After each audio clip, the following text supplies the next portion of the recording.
Para el periódico digital Quehacer Cultural es un placer ofrecerles este nuevo proyecto. Se trata de un podcast en el cual abordaremos diferentes temas culturales y artísticos de interés para Manizales y para Caldas. Tendremos como invitados a profesionales de diferentes áreas del conocimiento dedicados a promover y trabajar para el desarrollo del departamento.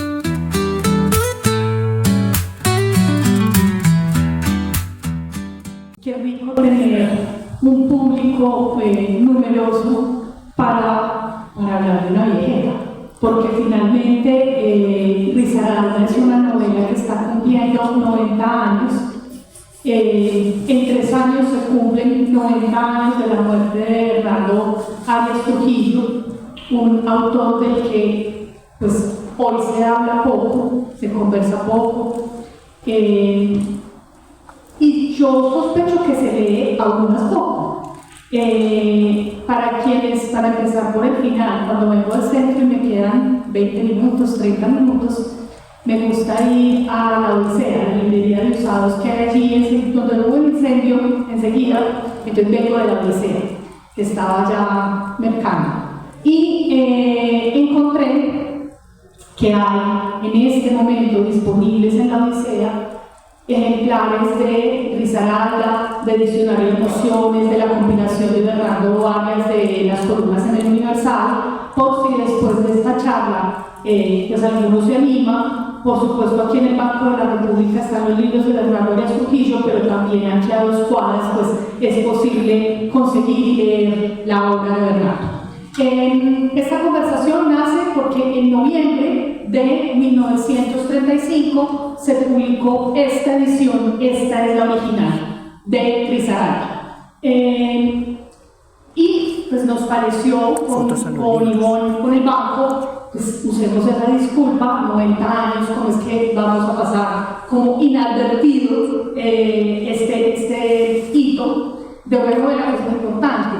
Y cuando estábamos hablando con mi mamá, bueno, ¿y qué hacemos? A mí lo único que se me ocurrió es pues, invitar a Albeiro y que cuente, porque Albeiro ha sido muy estudioso de Bernardo Arias Trujillo, pues tiene un libro publicado sobre la vida y obra de Bernardo Arias Trujillo, y entonces yo creo que esto va a ser una intervención de Albeiro en la que yo haré algunos de pronto pie de página. Buenas tardes, gracias por acompañarnos. Todo pensé, menos que queda tanto público, sobre todo que ya se está terminando noviembre, empieza diciembre la otra semana y ya la gente no piensa en Bergantiña, en Buñuel, en Villancillos, etc. De modo que muchas gracias por acompañarnos. Para mí es muy agradable estar aquí descendientes de Bernardo.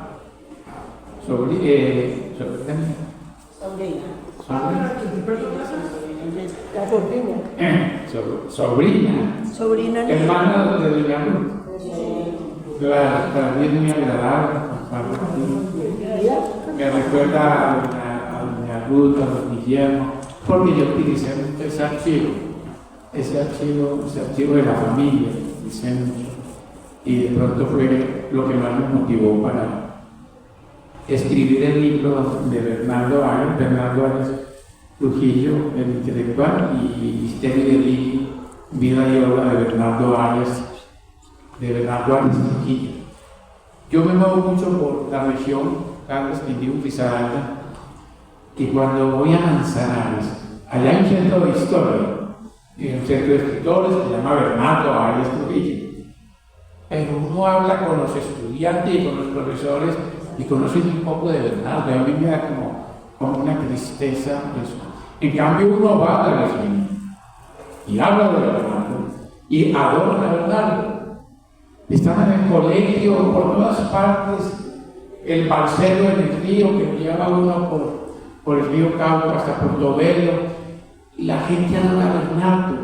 Es increíble cómo en la Virginia se respira a Bernardo Arias Trujillo por todos lados, y esa novela, Risaralda, claro, porque es que Bernardo en la novela Risaralda pues allí le rinde un homenaje a los fundadores de la Virginia, a los que vivían allí antes de ser la Virginia. Es un homenaje muy bonito y por supuesto a ese valle de Risaralda. Entonces uno mira a Pía, Santuario, La Virginia, el otro pueblito ahí cerquita, Viterbo, y luego me voy arriba a San José y Belalcázar, digamos, los pueblos alrededor del valle de Risaralda. Y entonces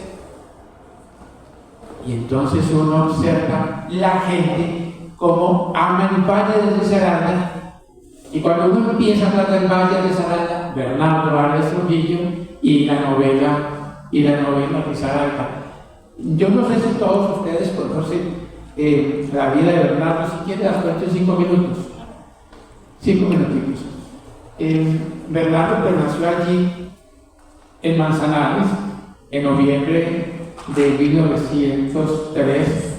Nació en Manzanares, pero Manzanares era muy importante en esa época. Se leía, había tertulias literarias. Es increíble lo que era Manzanares en esa época. Cuando Bernardo tiene 7 años, 8 años, tiene centro de historia, centro de escritores, tertulias literarias, se publican revistas, pero pues una revista era de 2 páginas o 3 páginas, ¿cierto? Pero se publicaba. Entonces Bernardo participa de todo esto.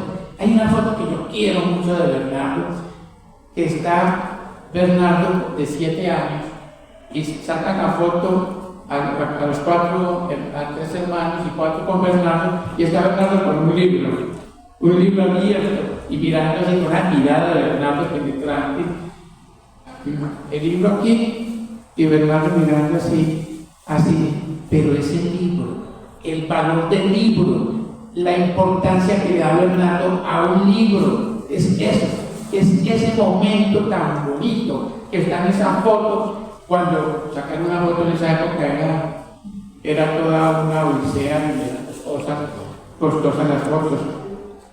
Bernardo viene para Manizales, tiene por ahí 17 años, entra a la escuela normal, le ayuda mucho su tío, Jesús María Arias, es todo un personaje de leyenda, ese tío de Bernardo, porque es que fue alcalde de Manzanares, fue representante de la Cámara,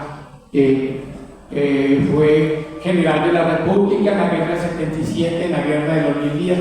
Eres la mano que le ayuda a Bernardo.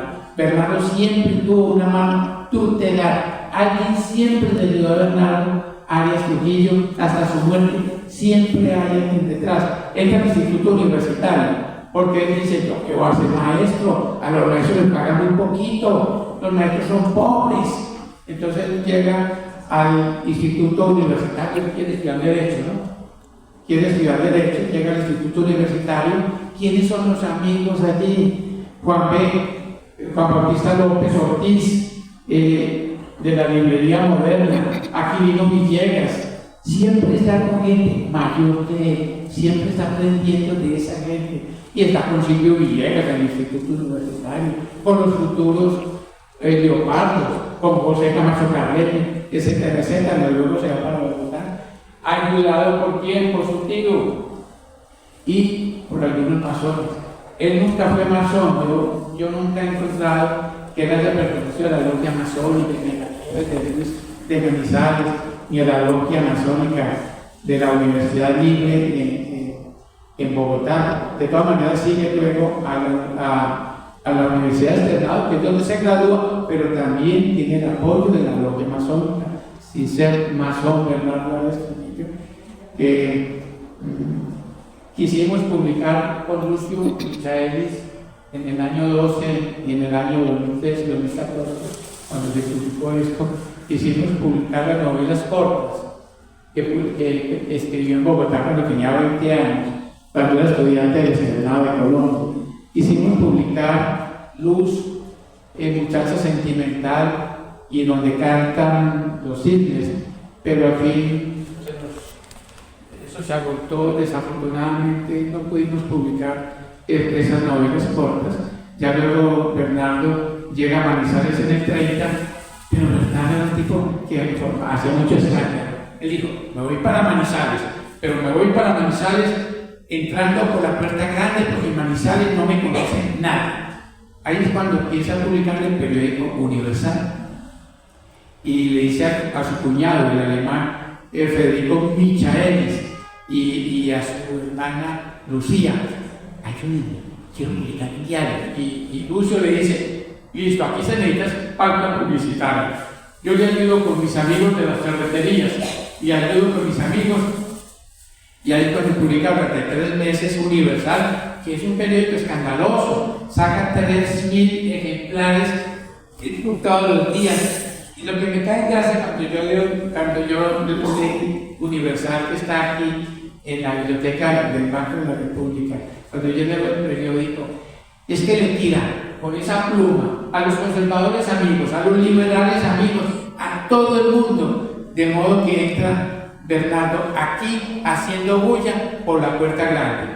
La PAM, que es la Asociación de Periodistas de Manizales, publicó como en los 80 la compilación de los editoriales que escribió Bernardo Arias Trujillo. Yo la semana pasada a los amigos de Arias les decía, estoy leyendo a Bernardo Arias Trujillo porque a mí me gustaría aprender a insultar con estilo, que es lo que hace Bernardo Arias. Él es un maestro absoluto de ese lenguaje venenoso, absolutamente escandaloso, pero sin caer en la grosería, digamos, del insulto, sino un insulto absolutamente inteligente. Este libro recoge los editoriales, pero uno podría leer ese libro como una novela triste, porque más o menos es así, o sea, es una historia de 3 meses. Recordemos pues que Bernardo Arias nació en 1903, luego para el 30 tiene apenas 27 años, y es 26 porque nació en noviembre, y acaba de llegar a la ciudad. Él es liberal, absolutamente liberal, y está pleno de dicha porque en febrero ganó las elecciones Olaya Herrera, los conservadores se dividieron y entonces perdieron, entonces se acaba la hegemonía conservadora, que duró 44 años. Entonces, en ese contexto es que él crea el Universal. Entonces digo que estos editoriales se pueden leer como una novela trágica porque los primeros editoriales son, ya se va a posesionar Herrera, ¿cierto? Olaya Herrera. Ahora sí viene la República Liberal, ahora sí vamos a empezar a cerrar esta brecha de pobreza, vamos a hacer todo lo que el gobierno conservador en 44 años no ha hecho, digamos, ahora viene el cambio, ¿sí? Se posesiona Olaya Herrera el 7 de agosto. Recordemos que esto es una época en la que no hay elección popular de alcaldes, que hay gente muy pobre. Entonces, el presidente, entre otras cosas, pues designa a los gobernadores y a los alcaldes. Entonces, los editoriales que vienen es como, ¿a quién irán a nombrar de gobernador? Tiene que ser un liberal, pero tiene que ser un liberal joven, pero tiene que ser un liberal militante. Entonces, después viene otro editorial. Hay rumores de que van a nombrar al militar Latorre. No puede ser, nos negamos a eso, pero hay que tener paciencia. 2 editoriales después. Saludamos a Emilio Latorre, nuevo gobernador, pero no nos podemos dar por vencidos, tenemos, el gobierno apenas se está conformando, hay que tener paciencia con Olaya. Después, no puede ser, acaban de nombrar secretario de gobierno a Gonzalo Restrepo, que era otro periodista, conservador. Entonces, un poco la evolución es como desde la ilusión que viene el gobierno del cambio a este gobierno está nombrando a gente absolutamente cercana a los conservadores que había en la ciudad y él se siente totalmente traicionado. Y entonces, al punto que pelea, lo regañan, del Espectador y El Tiempo, que son los diarios liberales de Bogotá. Él habla de los 3 visigodos, y los 3 visigodos son los 3 diarios godos de Manizales. Entonces él todo el tiempo habla de esos 3 visigodos, que aquí dice que según La Patria, el diario primaveral, porque Ana los llama así, lo que quiere La Patria es que nosotros en el directorio liberal pues dejemos de hacer política y abramos un almacén para vender escapularios. Entonces él usa ese tipo de epítetos, pero al final de 3 meses tiene que cerrar el periódico. Y tiene que cerrar el periódico pues porque es insostenible la posición de un periodista liberal peleando con un gobernador liberal y con un presidente liberal y diciendo que ese cambio no era el cambio. Entonces es una historia, digamos, que empieza en una ilusión y termina triste, aunque a él después ese gobierno de Olaya le da un cargo consular en Buenos Aires, que ese viaje de Bernardo Arias Trujillo a Buenos Aires pues es una grandísima oportunidad para él, porque él allá, entre otros, conoce, y no es conoce pues de te veo de lejos, no, conoce, conversa, se acerca a García Lorca, que está en ese momento en Buenos Aires. Entonces, digamos que no es mal que por bien no venga, pero esa lectura del Universal tiene ese contexto de un lenguaje que antes y después se ve en su literatura, que es un lenguaje, digamos, muy incorrecto, muy calculado para señalar, para ofender, pero a la vez hecho con inteligencia, digamos, que es como la característica de su escritura. Mucho vivió en Buenos Aires porque conoció el mundo de la diplomacia, la elegancia, los salones, el whisky, el coñac, la champaña, los restaurantes, pero también conoció el bajo mundo, los fondos, los arrabales, lo conoció Bernardo. Entonces, como una ciudad cosmopolita, Bernardo se mimetizaba. Cuando yo empecé a estudiar, ¿por qué estudiar por los caminos de Sodoma? Confesiones íntimas de un homosexual, y el poema Robin Nelson, el ambiente que yo hablé con los primos de él, con los primos de Bernardo, con Alberto Trujillo Escobar y con Leonidas. El más cercano era Alberto Trujillo Escobar, porque era mayor que Leonidas, tenía más confianza, más amistad, más relación con Bernardo, su primo.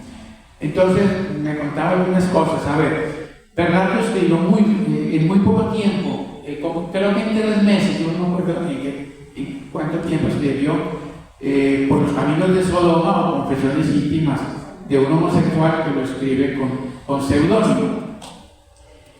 Y entonces, pero pues tú eres escritora, cuando tú miras ya ves que hay de pronto un poquito más escrita la novela, no sé bien porque no soy escritor, pero cuando yo no conocía la novela, le dije a la Alberto que me prestara la novela, que yo la quería leer. Me dijo, se la va a prestar porque usted se va a desilusionar, porque usted admira mucho a Bernardo y usted se va a desilusionar con la forma como le escribió. Pero bueno, yo lo leí. Esa novela, cuando yo hablaba con algunas personas de Manizales, como con mi suegro, Gilberto Arango Robledo, que trabajó con Federico Michaelis, y con muchas personas que entrevisté hace 35 años, 40 años, por los caminos de Sodoma, me decían que eso costaba oro. Yo no sé tú, Adriana, si has indagado esa parte. Pagaban miles y miles y miles de pesos hoy por tener un ejemplar por los caminos de Sodoma y de esa época. Y la otra cuestión es el poema Robin Nelson. Él recibió muy buena plata por los caminos de Sodoma y por el poema Robin Nelson. Le pagaron muy bien en Buenos Aires, pero aquí también, porque eso, la novela no se publicó aquí, pero el poema Robin Nelson no se publicaba de unos bolsillos para volar aquí. Junto con los camellos del maestro Valencia, junto con poemas de Silva. Pero lo interesante, Adriana, es que cuando eso fue en el año 32, cuando Bernardo vino aquí en el año 33, que estaba aquí en Buenos Aires, una vez iba Bernardo por la calle. Bernardo era muy callado cuando llegó de Buenos Aires, porque lo señalaban como un poeta maldito, lo señalaban, y cuando él iba por la calle, andaban de saber que estaban hablando de él, rumores.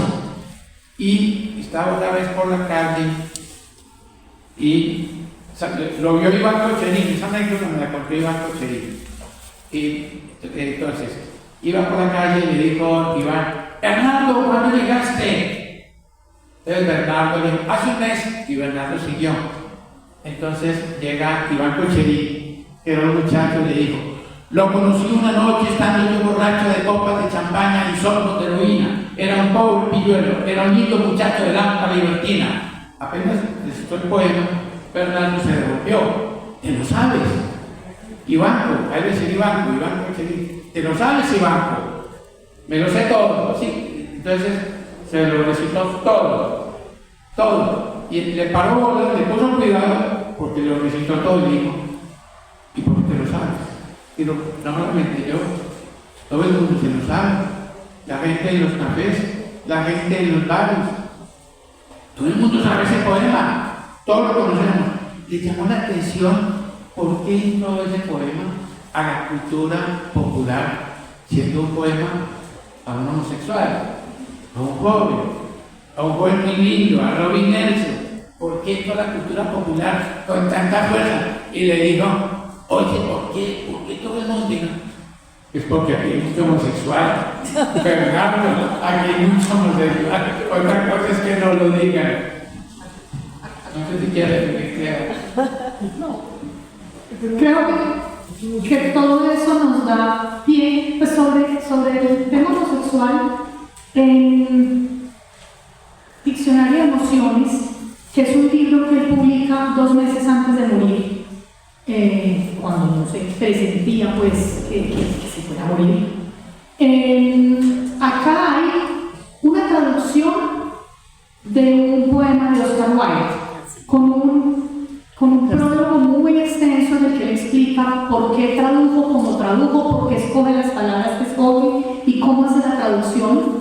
Y pues claramente Oscar Wilde es un referente muy importante para Bernardo Arias Trujillo. Oscar Wilde también un provocador, también un homosexual, también un escritor paria. Ese es un gran referente. Y este libro está como dividido en 3 partes. Una parte, la última, es la traducción del poema de Oscar Wilde. Hay otra parte que son unos retablos de Simón Bolívar. Él durante una época odió a Simón Bolívar, lo odió, y en los últimos años de su vida se convirtió. Y entonces él dice que la satisfacción que le queda es que cuando odió a Bolívar, lo odió con el alma, que es como intensamente como se merecía Bolívar, pero que ya como que descubrió el genio que fue Bolívar, y entonces le dedica unos textos. Y la primera parte son unos ensayos que escribe sobre distintos autores, uno de esos dedicado a Lorca. Cuando se publica este libro, es muy reciente el fusilamiento de Lorca, y entonces le dedica pues a García Lorca ese ensayo, que sería entonces como lo veo yo, Oscar Wilde y García Lorca como 2 grandes escritores homosexuales que son referentes para Bernardo Arias Trujillo, aunque la condición homosexual no está presente ni en toda la obra de Bernardo, y de hecho no es relevante en Risaralda, que es su novela más relevante. O sea, no es un tema eje de su escritura, salvo Confesiones de un homosexual. Cuando Bernardo está en Buenos Aires, de Perú a Colombia, al peso amazónico, conoció 2 historias. Cómo se movía la diplomacia. Bernardo conoció el protocolo del Río, y Bernardo dijo: Colombia ganó en la guerra lo que perdió en el escritorio. Entonces Bernardo ataca en carne viva. ¿Lo trajiste en la novela? El ensayo, el libro de ensayos. Bernardo coge en carne viva y denuncia a los traidores de la patria, liberales y conservadores, al maestro Valencia, ataca al presidente, ataca a Olaya, ataca al director del Espectador, ataca a todo el mundo, a los traidores de la patria en carne viva. Una novela que la escribió mientras viajaba por el Orinoco en un barquito, llegó al Atlántico, subió por Barranquilla, bajó por el río Magdalena en otro barquito y subió por el río Magdalena. Y entonces en ese ambiente escribió en carne viva y se excedió. Dicen que se excedió el amoroso, atacando y atacando con esa beligerancia. Para mí es el mejor libro de verdad. Lo que yo más disfruto es este libro en carne viva y la novela Risaralda. Disfruto mucho en carne viva. Tú conoces la edición que sacamos, ¿cierto? En 2012, que la edición de carne viva, la que sacamos con Lucio Michali, donde yo hago una introducción como de páginas, en esa.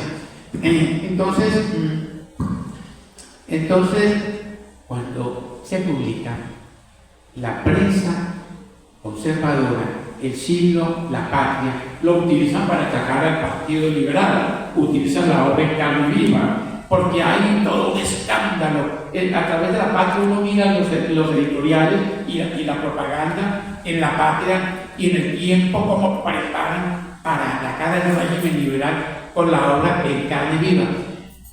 A ver, eso le daba el dinero, por supuesto, le produjo dinero, pero le produjo mucha angustia. Él se encerraba en el Arenillo, en la finca del Arenillo. Estos detalles los conozco porque mi suegro, que Gloria Noyos lo conoció, a Gilberto Arango Robledo, ¿cierto?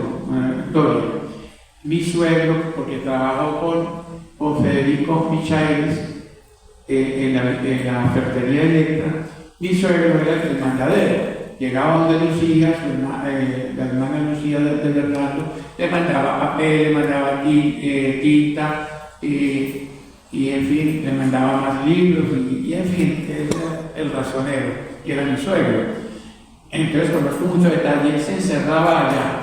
Los amigos chismosos decían que se encerraba a consumir cocaína, heroína y morfina, decían los amigos chismosos. Pero se encerraba a escribía de una forma intensa, no descansaba, cogía el papel y empezaba a escribir, y escribir. Entonces, estaba muy aburrido, él frecuentaba varias tertulias. La tertulia de la editorial Zapata, que era la mejor. La tertulia de Blanca y Sasa, iba mucho de Blanca y Sasa, y con su esposo Juan B. Jaramillo Mesa. La tertulia, lo que había de la librería moderna, eso trataba las tertulias y la tertulia de Francisco Osorio Pacho Caretas, que dirigió un periódico, la de Sobrero. Se reunían todas las tertulias de distintos sectores sociales, y entonces estaban en la editorial Zapata y le dijo Jaramillo Montoya, Francisco Jaramillo Montoya, hijo de Francisco Jaramillo Montoya, le dijo: te voy a invitar a Portobelo. Portobelo era una delicia, una hacienda Portobelo de 5.000 hectáreas, donde desemboca el río Risaralda en el río Cáucaso. Tenía 5.000 cabezas de ganado, o sea que eso era inmenso. Y allá se mantiene Silvio Villegas, mantiene Aquilino, todos se mantienen allá. El padre Hoyos también va allá, el padre Hoyos, Monseñor Ignacio Hoyos, todos van allá. Desde allá se trazó lo que iba a ser el departamento de Caldas. Desde el año 1905, lo que iba a ser el departamento de Caldas, como le ponen agregando territorio, se trazó desde Portobelo. En todo caso lo invitó y se fue para Portobelo. Estamos hablando del año 34, sí. Se fue para Portobelo. Portobelo, qué delicia. Nada lo dice con su Silvio Villegas y con Aquilino, nada. Con los pescadores, con la Pacha Durán, con lo que sería la Canchero, a tomar la corriente. Tapetusa, producido los alambiques de los negros de allí, fabricados por ellos mismos. Tapetusa porque la botella tapaba con una tusa y todos tomaban esa botella y terminaban con esa y otra. Y por eso, a ver, esa descripción que hace la novela de la novela de los pueblos, eso es tema tuyo. Yo quiero ya con esto empezar, ahora sí entremos. La primera característica de Risaralda es que, bueno, esto es 1935, el cine está en su apogeo, ¿sí? El cine es nuevo, el cine está empezando a hablar, porque el cine de los años 20 es cine mudo, y entonces ojo con la primera página de Risaralda. Dice Risaralda, película de negredumbre y de vaquería filmada en 2 rollos y en lengua castellana. Entonces uno pasa a la primera página y dice movimiento, y hay como una introducción, un epígrafe. Y luego pasa a lo primero que tiene es una lista de los actores que aparecen como del reparto. O sea, él construye esta novela en 2 rollos, que son 2 partes, y aquí a mí me gusta recordar para las nuevas generaciones que esto no se hacía en computador, esto se hacía a máquina. Y cuando usted está escribiendo en el computador es muy fácil saber cuántas palabras lleva, cuál es la mitad, en fin. Pero esto a máquina, los 2 rollos, las 2 partes son exactamente iguales. Son 2 mitades del libro. Por dicho, la primera parte se acaba exactamente en la mitad del libro. Y entonces, después de ese reparto dice primer rollo, es como primer capítulo, por decir, la primera parte. Tablado, decoración, fondo, paisaje, coros, afiches, danzas, acuarelas y otros motivos ornamentales. Lo que ocurre en esta primera parte, son capítulos relativamente cortos, es eso, una ambientación de dónde estamos, cómo vive la gente ahí, qué bailan. En esta novela se baila mucho, se bebe mucho, se pelea mucho, se trabaja nada. Es una novela interesante porque es una novela que es casi un nocturno. Es una novela que ocurre buena parte de noche, en fiestas, en bailes, en fin. O sea, digamos que no es una novela de día, de la jornada laboral también, pero lo relevante son las fiestas, los bailes, el momento de la noche. Y viene después una segunda parte, que él la presenta como un segundo rollo, que no lo voy a encontrar, pero en ese segundo rollo es donde ya ocurre la historia. Es decir, esto es una historia de un amor entre una mujer negra y un vaquero blanco. Va blanco mestizo, pero tiene ojos claros. Pero todo eso, que sería como la historia de amor, la novela romántica, si se quiere, ocurre en la segunda mitad, en el segundo rollo, porque él se gasta un rollo completo, la mitad de la novela, más de 100 páginas, ambientando Sopinga, que Sopinga es el nombre original de lo que luego se llamó La Virginia. Voy a leer un párrafo, como para entender un poco el tono. No es el primer párrafo de la novela, es el tercero. Pero antes de leerlo, quiero pedirles que piensen en el Génesis. En el principio era la selva. Era en el principio la selva inmensa, silenciosa, poblada de misterio y de osadía. Los siglos rodaban sobre el lomo del río al vaivén de las aguas, y los robustos árboles tutelares, coronados de orquídeas como dioses, presenciaban taciturnos el desfile infinito de las centurias. Esta novela tiene varios apartes que dialogan con la Biblia. Hay, por ejemplo, es muy interesante, hay un momento en el que estamos en el diluvio universal, pero pues el diluvio universal aquí en el río Risaralda y el Cauca, ¿sí? Hay varios apartes que están dialogando. Él está creando un universo, y ese universo, de hecho, es muy bonito porque él dice que el paraíso, el Edén, es el valle de Risaralda, que no hay lugar en el universo más hermoso que ese verde que hay. Es muy bonito porque él habla de las guaduas como esos penachos verdes que rodean todo el paisaje. Y él dice que ese paisaje que tenemos acá entre el río Cauca y el río Risaralda es el Edén. Entonces es un libro que por un lado, digamos, me gusta ubicar así. Nosotros venimos de una época en la que lo que vale es lo europeo. ¿Por qué es tan importante Risaralda? Porque la literatura, por ejemplo, en María, Efraín quiere progresar y entonces Efraín se va a estudiar a Europa, ¿sí? O sea, la literatura nos ha enseñado que si usted quiere tener valor, lo de valor no está acá. Y lo que hace Risaralda es ubicar el paraíso acá, sin salirse de acá. Y, por otro lado, pone a protagonizar una novela a la gente negra. Pero eso lo está haciendo en 1935, o sea, eso no es de hoy. Entonces él está hablando de los bailes de los negros, de la música, pero ahora está diciendo que es que no es como los negros exotizados, no, es que este territorio, eje cafetero, es también un territorio negro.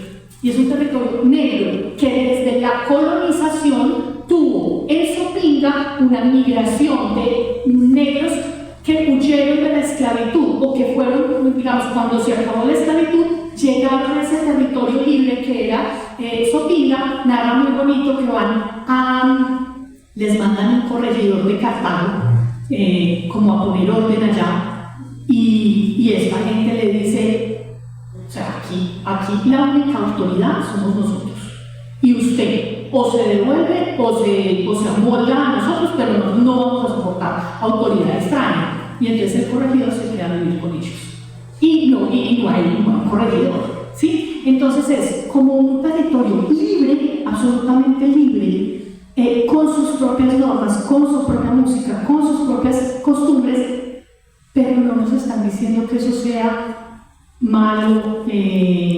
señalado, sino que eso es así, son así, y ese territorio es nuestro territorio. Entonces por eso es que a mi modo de ver sigue siendo tan vigente, aunque a veces en el lenguaje uno lo sienta distante. La historia que está narrando Risaralda es una historia que desde el presente puede tener muchas lecturas muy valiosas. En los últimos años ha habido como todo un boom de literatura afro, por ejemplo Arnoldo Paracio, en fin. Claro, Bernardo Arias Trujillo no era un hombre negro, pero por ejemplo él escribe autoridad con A y con tilde en la A y sin D, porque trata de, en el lenguaje, respetar la oralidad de quienes están hablando, de los personajes. Entonces hay algunos elementos que son muy interesantes desde el presente, pues para valorar esta obra. Ahora, ¿por qué un impacto en la Virginia de la novela? Porque les cuenta la historia. Adriana habla ahora que inicialmente era Sopinga, ese era el nombre, Sopinga. ¿Y quiénes poblaban a Sopinga? Esclavos que huyeron de las minas de oro de Marmato, negros que huyeron de las guerras civiles, del reclutamiento, y se ubicaron allí, en esa querencia, en esa tierra tan hermosa. Se situaron allí. Recuerda que estamos hablando del año 1934, cuando Bernardo está escribiendo la novela, y luego en el 35, cuando se publica la novela, y empiezan a mirar qué cuenta Bernardo. Le hace un homenaje al fundador, a Francisco Jaramillo Ochoa. Pero hay otra historia allí que la planteó ahora Adriana, y es una colonización de blancos en territorio negro, de blancos de Manizales, de empresarios de Manizales que se van para allá, para ese territorio negro. Y entonces, mientras los negros se mueven en canoas por el río Risaralda, que en esa época era navegable, y por el río Cauca, los blancos introducen la compañía caucana de navegación, porque es navegable desde la Virginia hasta Puerto Izar o Puerto Mayamino en Cali. El río Cauca es navegable. Entonces ven los barcos grandes y los negros se asustan cuando ven esos barcos gigantescos y dicen otro invento de los blancos, malditos blancos. Y entonces hay un homenaje pues a Francisco Jaramillo Ochoa, uno de los fundadores de la Virginia, pero también a la Pacha Durán, ¿cierto? A esos negros que están inicialmente allí. El impacto es impresionante, ¿cierto, Adrián? El impacto que tiene esa novela en noviembre del año 1935, cuando sale en 1936, y él empieza a vivir de esas glorias, de esos homenajes que le están haciendo en toda parte. Bueno, Adrián plantea cómo fue hecha como para el cine, y Bernardo lo pensó como para el cine, que se llevaron para el cine como La Vorágine, como María, que se llevara esa novela al cine. Él pensaba, y por eso hace esa narración. Y cuando Adrián empieza a leer, usted ve cómo es la narración, cómo el narrador está contando para situarnos aquí como en el ambiente, en el contexto. ¿Qué sigue de aquí? ¿Qué sigue?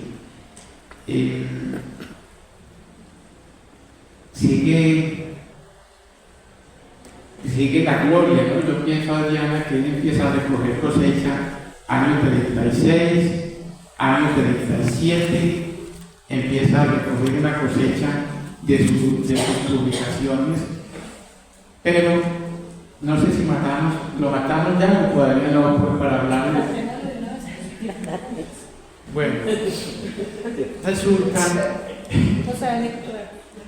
En el 38 les decía que, realizar un comentario, y es que en los libros de historia de la literatura de Caldas, historia de la literatura de Gran Caldas, muchos mencionan a Risaralda como la novela más importante de Caldas en el siglo XX, de Gran Caldas, ¿sí? De Caldas que vive Risaralda en el siglo XX. No es la primera escrita pues, por hombres, ya había aquí hombres publicado novelas, todavía no mujeres. Sale Risaralda y a los 6 meses Natalia Ocampo de Sánchez publica Una mujer. Y es absolutamente distinta a la recepción de la una y de la otra. Esto es un boom, ¿sí? Sale por todos lados. De Una mujer es una recepción totalmente fría, siendo el modo de ver superior a una mujer. Pero esa es otra conversación.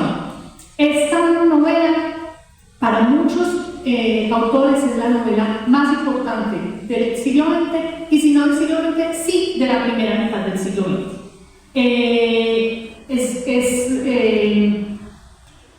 Por el lenguaje, por la descripción del paisaje, por el elemento histórico, por la reconstrucción histórica que hace de ese territorio, por el componente negro, porque entonces le da una mirada muy distinta a todo lo que nos han contado que es la colonización. O sea, aquí la narración de la colonización ha sido el relato de la colonización antioqueña, y esto es otra visión totalmente distinta.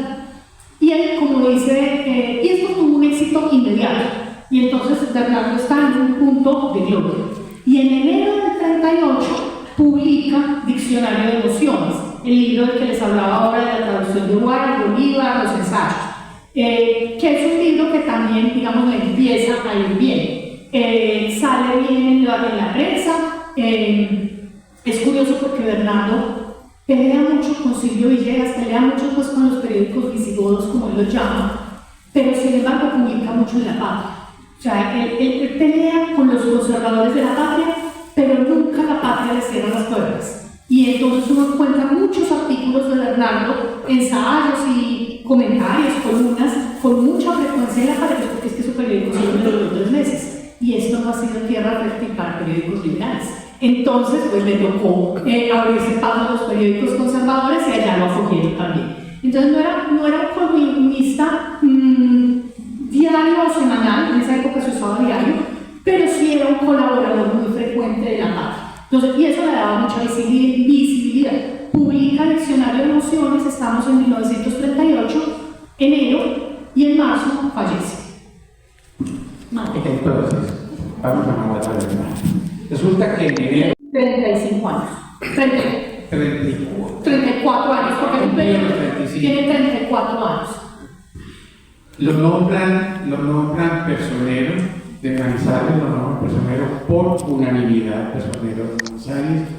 Él acepta, pero aquí hay una parte muy poco historiada sobre Bernardo. Resulta que Bernardo empieza ya a decir a los amigos: no, el futuro es Buenos Aires, yo me voy para Buenos Aires. Es que en Buenos Aires están ubicando las mejores editoriales españolas y de habla hispana. ¿En dónde? En Buenos Aires, la ciudad cosmopolita.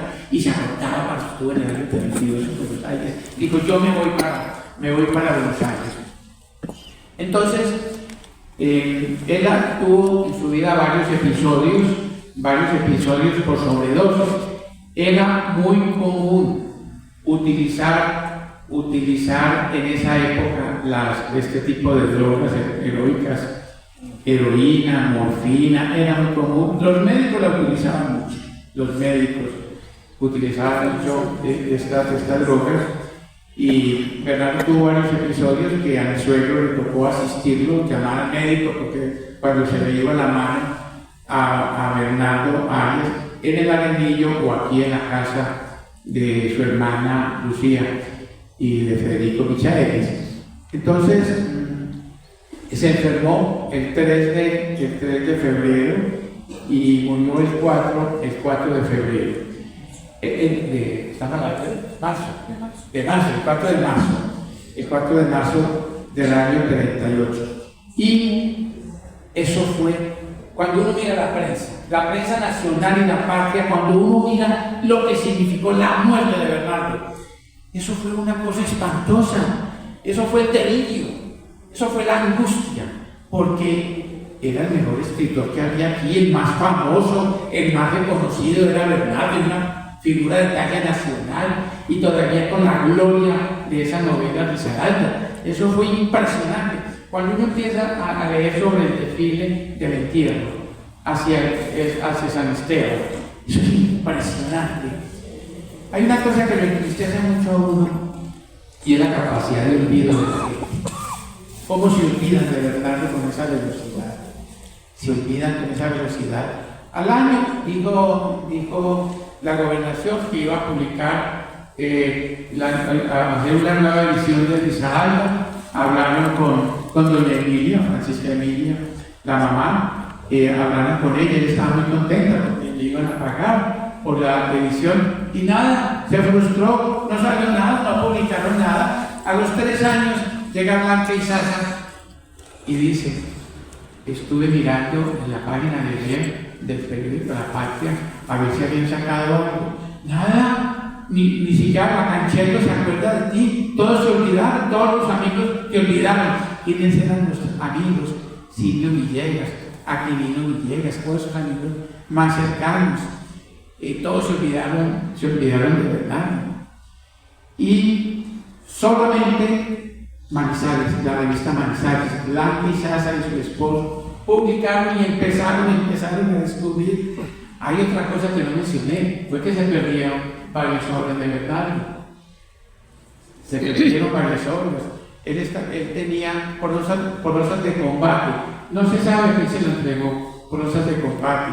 Se le entregó a un amigo, lo mismo que retablos bolivarianos, pero más grandes, y una novela sobre el café. Esas 3 obras, eso se perdió, eso no llegó al archivo de la familia, y doña Emilia publicó en el periódico La Patria, publicó que había obras de Bernardo y que todo se prohibía la publicación de esas obras de Bernardo, y se perdieron de verdad. Solamente se iba a publicar una segunda edición en el año 1943, la edición de Montoya y Montoya, publicada por Lucio Michaelis, pero publicada en la editorial Zapata, ¿no? La editorial de Arturo Zapata. Y luego que se iba a sacar la película de Risaralda, una empresa norteamericana habló, otra empresa mexicana, otra empresa italiana, hablaron con doña Emilia, pero nada de la película, pero porque coincide con la guerra. La Segunda Guerra, abortó todo esto. Pienso yo que tuvo mucho que ver la Segunda Guerra. Doña Emilia, desilusionada, sacó los restos de Bernardo y se fue para Medellín, y ella se fue y se llevó sus restos y se los llevó a Bernardo, a Bernardo del cementerio San Esteban. Como 2 o 3 curiosidades alrededor de lo que han hecho. En las biografías más recientes o en internet, pues cuando uno busca en Google Bernardo Arias Trujillo, encuentra con frecuencia pues, que nació en Manzanares en 1903 y se suicidó en Manizales en 1938, se habla de suicidio. En los registros de la prensa, cuando él falleció, no se habla de suicidio, se dice, y por ninguna parte, se dice, de hecho al principio no se dice nada, se dice que cayó enfermo. Después se habla, es más bien de una sobredosis. Pues una sobredosis no es lo mismo que un suicidio, ¿sí? Que digamos sería como la versión más exacta. Una curiosidad es que, revisando esos archivos de la Patria, de la voz de Caldas tal vez, el primer texto que he encontrado, más antiguo, de Jorge Santander, es un texto que dice Jorge Santander Arias, 13 años, lo publica a raíz de la muerte de Bernardo Arias Trujillo. Y por una curiosidad he estado rastreando relatos, pasajes que cuenten sobre toros, que hablen de toros. Ahora que se van a acabar los toros, yo no soy taurina, pero digamos que tengo el interés histórico, ¿sí? Y he estado rastreando porque me ha parecido curioso encontrar que muchas, cuando digo muchas, es muchas obras escritas en esta región, mucho antes de que existiera la feria, referían ya todos episodios de encuentros taurinos, de festejos taurinos. Hay uno en Risaralda, una pequeña corrida de toros que el galán le ofrece a la canchero en una finca, y entonces torean en las vaquillas. Luego, digamos que también Risaralda sirve para rastrear esa tradición antigua en esta región del toreo. Yo creo que hasta ahí, porque aquí le hicieron la señal de que se va.